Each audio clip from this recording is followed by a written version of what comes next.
Checking. Copy your last again. Checking. So we're at Potato Bottom. Alright, we were going to stop here and do an assessment. Looks like there's a pull off up here. I'm going to pull over and talk.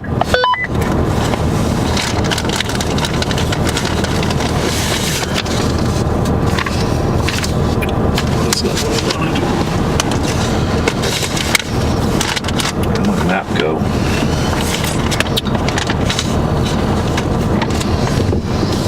Alright, let me get up here.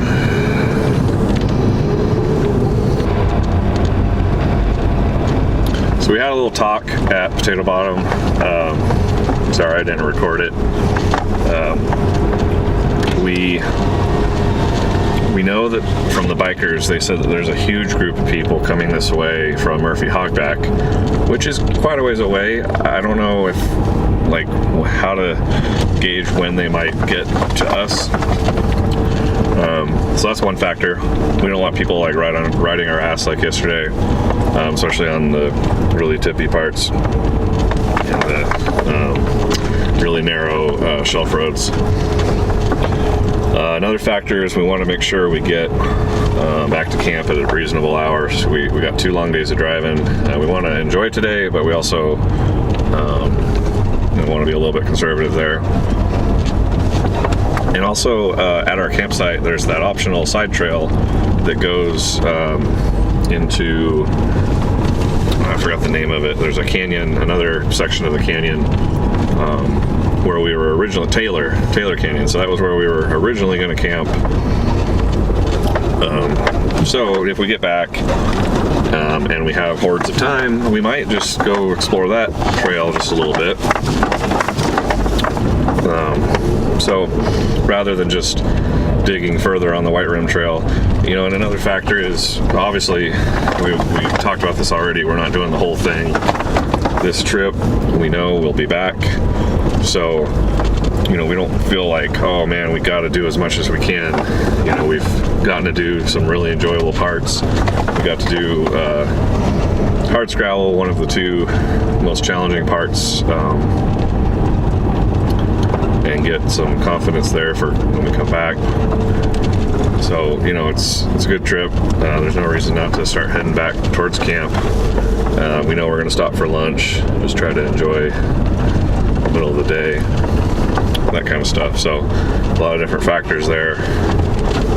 So, for all those reasons, that's why we're starting to head back to camp. We're going to take our time through these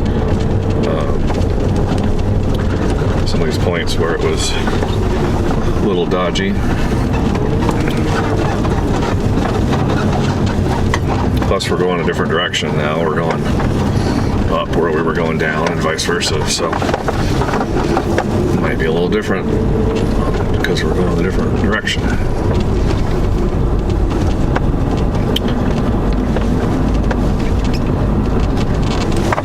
probably won't film the whole way going back.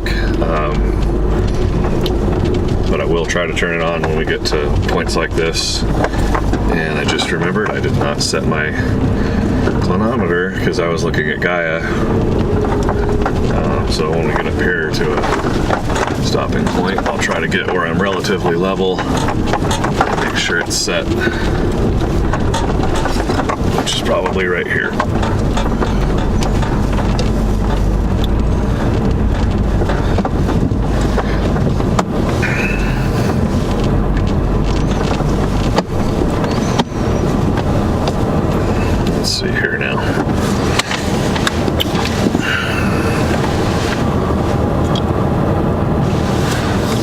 I feel like pitch-wise we're pretty even, so I'm gonna level my phone.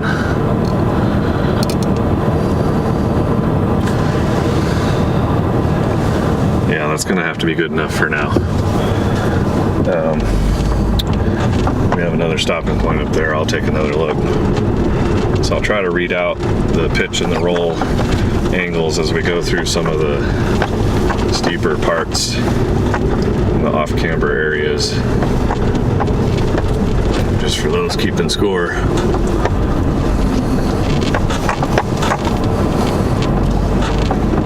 this is a downward pitch of 14 to 15 degrees.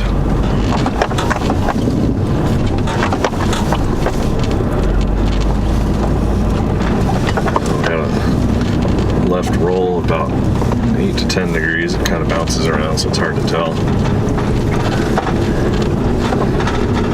People that make these apps, they need to put in some feedback loop or some kind of temperament, so it's not just bouncing the number around. Like, I don't want to see it bouncing between, 10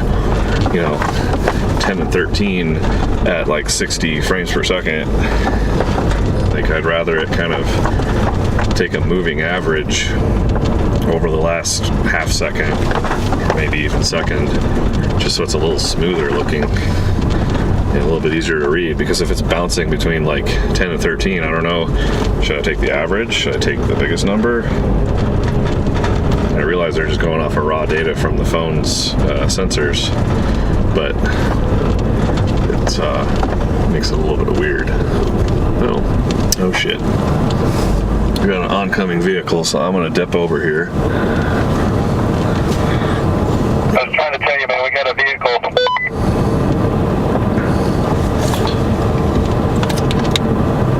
Raj. Alright. I'm not supposed to go off the trail like that, but we had to make way for them. Close.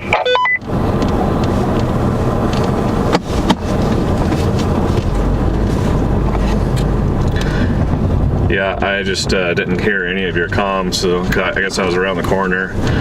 Just another reason I really got to get the ham radio license so we have better comms. Alright, so I'm going to take it slow and make sure that we stay this close together so you can hear and possibly see traffic as well, because that was too close, man.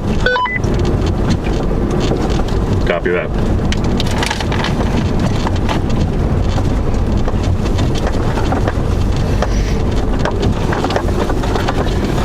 Yeah, that's another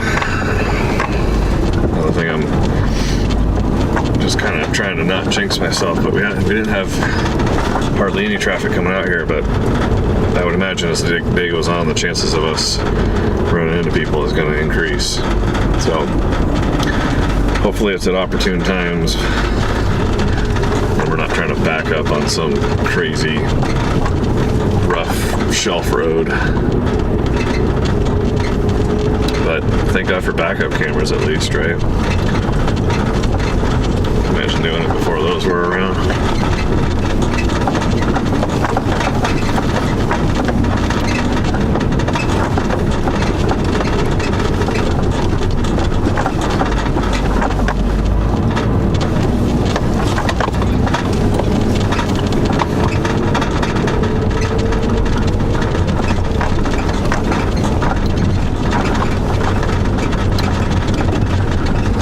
Things have wiggled around enough that my camp stove is no longer squished in between the two containers that was keeping it quiet.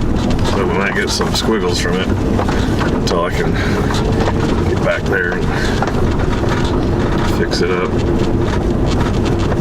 Alright, let's see what the pitch is here. It only says about 10 or 11, but this is where I think I don't have it calibrated just right. I feel like it's more, but I guess it's just because we're going uphill and I'm trying to look over the hood. Bounce, bounce, bounce.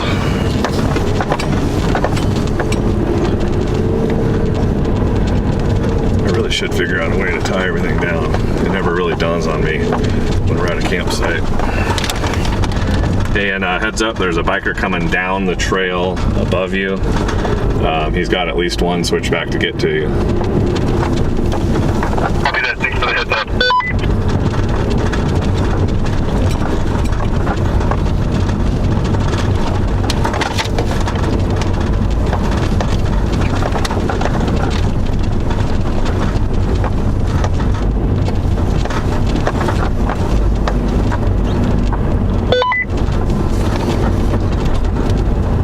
There's the biker. Copy.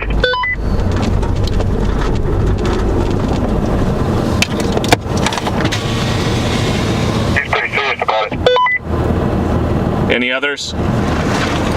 Thanks. Well, hope he doesn't have any friends coming, because he didn't want to tell us about them.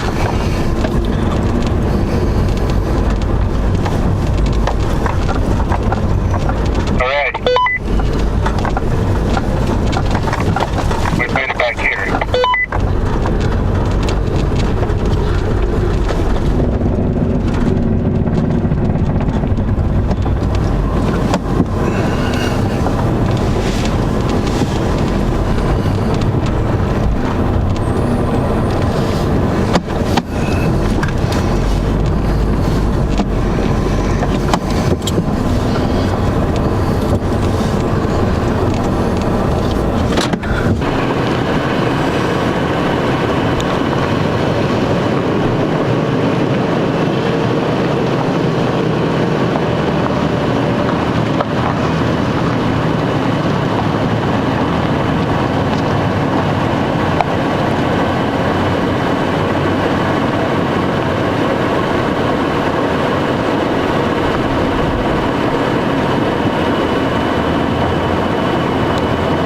Looks good. You can start turning if you need to.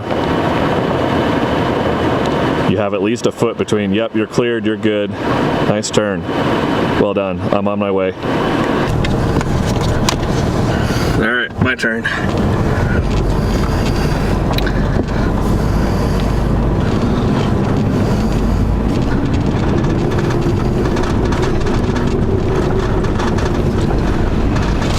All right, I got you on Tom.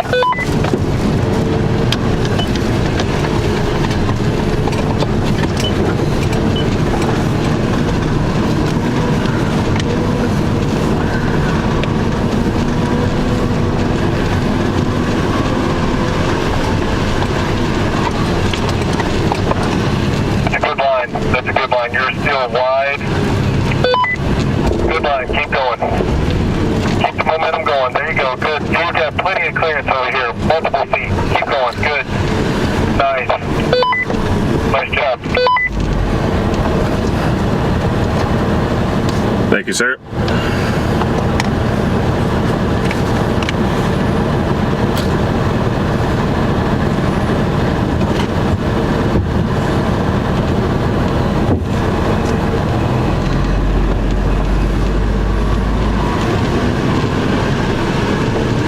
So I don't know what it is about going up versus down.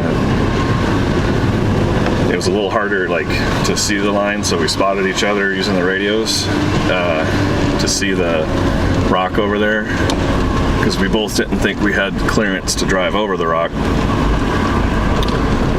But it just seems more comfortable going up an obstacle like that. Although I did lose traction just for a bit. I don't know if you heard it, but at least on my driver's side, my tires slipped just a bit.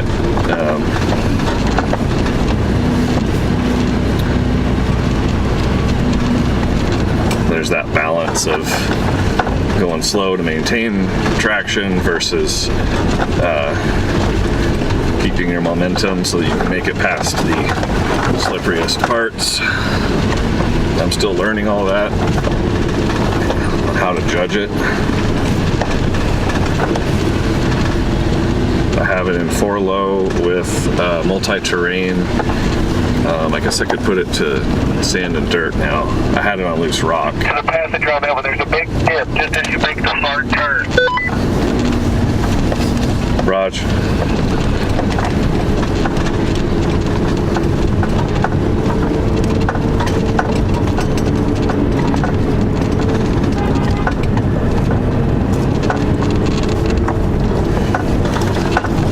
So Jordan is leading. On the way back, he made a good point. The ranger actually suggested this, that when we go around blind corners like this, that we honk, or at least the leader honk. And that way, if some biker is flying down the hill, you know, we might not hear them, but hopefully they don't come flying into us.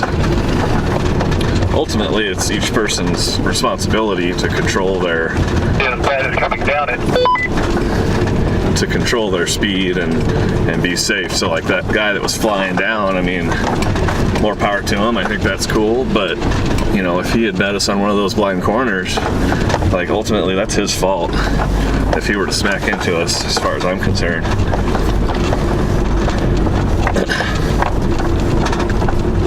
I don't want that to happen, of course, but you know.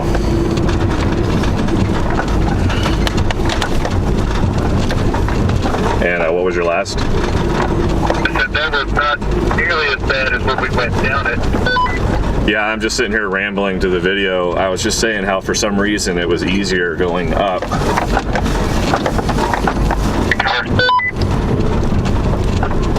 Now we also kind of, on that one really hard part, we spotted each other, which I think helped because it was a blind view on the passenger side for that one rock. Yep, I agree. I think that made a big difference. Also, I was just explaining the honking the video, and I was just saying how if we had timed it earlier and that guy was flying down, you know, basically it'd be his fault for slamming into you. Exactly.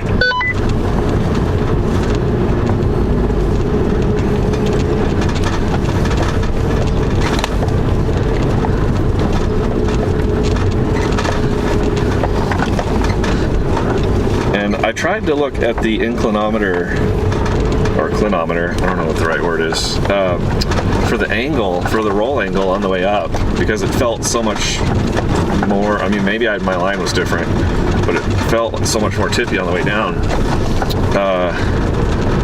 But I don't remember seeing it go into the 20s. Of course, it was bouncing around all over the place, like I was saying earlier about how I wish it would maybe slow down on a moving average. But maybe it just felt tippier than it really was, just because it was also pitched down and it was a tight corner. One thing that Jordan mentioned that we want to do in the future is to try to tap into our phones and our vehicles so we can use, I'm drawing a blank on the acronym, but the ODB2 adapters, where you can tap into your vehicle's data. And then of course the phones themselves have their own data. And if we could record that stuff and add it to our Gaia recording, where we have our GPS coordinates that give us the elevation changes and the time data. I guess it's the elevation and speed over time. That's the way Gaia arranges it. But to then map like RPM and pitch and roll angle, maybe even other gyroscope type or accelerometer type data, like to record impulses as the car bounces around, to try to determine where maybe we weren't as smooth as we should be, because if you're bouncing a whole lot, then you're likely to lose traction.